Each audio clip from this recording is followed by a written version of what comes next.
finding a home is not as easy as everyone says it is, right? People look for, I have a client that's been looking at me for over 3 years, looking for homes. Well, not with me, but I'm just the guy sitting around just giving him updated pre-approval stamp. But the realtors are, okay? So, and they're wasting a lot of time.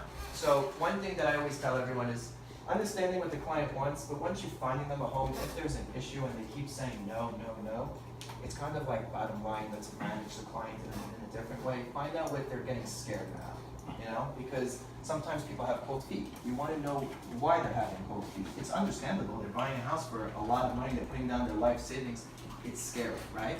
So for you, for what I would say is find out the #1 reason of why they aren't buying, so that you can address the problem and go into it. Maybe they have to switch to a different area. Maybe they shouldn't buy, by the way.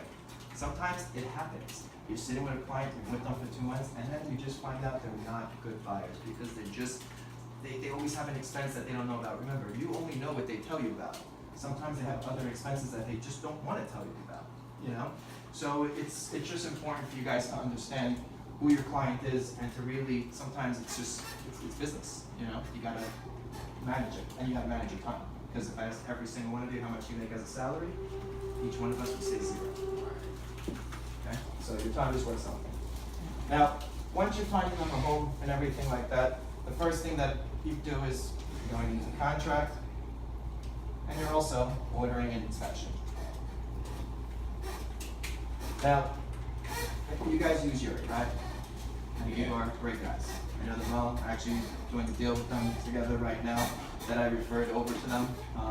Thanks, friend, and ended up buying your property. So it ended up working out well. So make sure you know who your attorneys are. Find out, you know, have them come in, do classes, which I think they already do, which is great, and understand a little bit about the contract. You know, now 99% of the contract you really don't need to know about. But there's some things that are important that you should know, you should understand. So that's the next part. They'll be signing contracts, and at the same time, you're ordering an inspection. Is that a question? Oh, I think you said. Yeah. The contingencies, right? That would be like something you definitely want to. That's the most important, pretty much. You know, the contingencies, which I'll go over now since you asked about it. The mortgage contingency. Let's just say, God forbid, they go into a mortgage process, they find the house, they go into everything, and they get denied. Guess what happens? The buyer gets his money back if there's a mortgage contingency. So the buyer's protected. So it's good for the buyer to know that, because if they are scared about losing that money, if there's a 1% chance, that now puts that to bed. Got it? So any other questions on the contract side? Well, Yeah. the step before the contract, you find the house, now you want to submit The offers? the offers. So, you know what? Great offer. So before we get into that, let's just put that over here. So with the offers, I mean, one thing that I would do is learn how to strategically place your offer.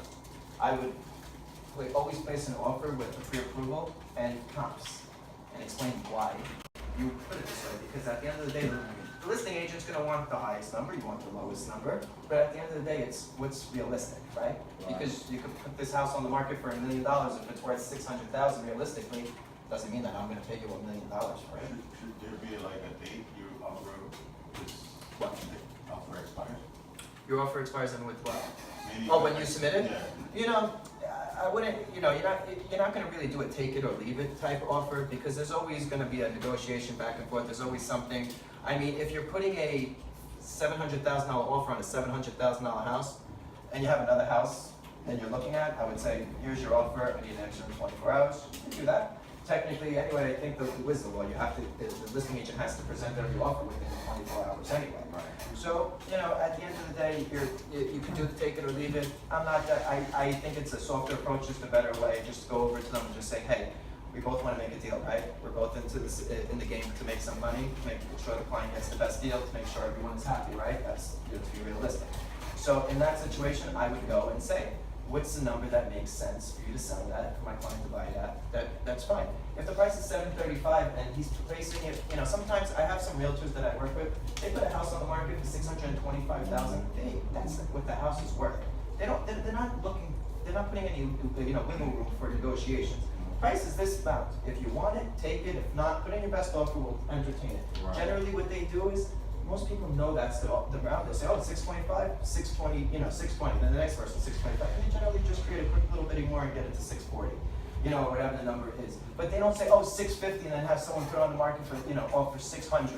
And then say, okay, 625. Why did you have it at 650?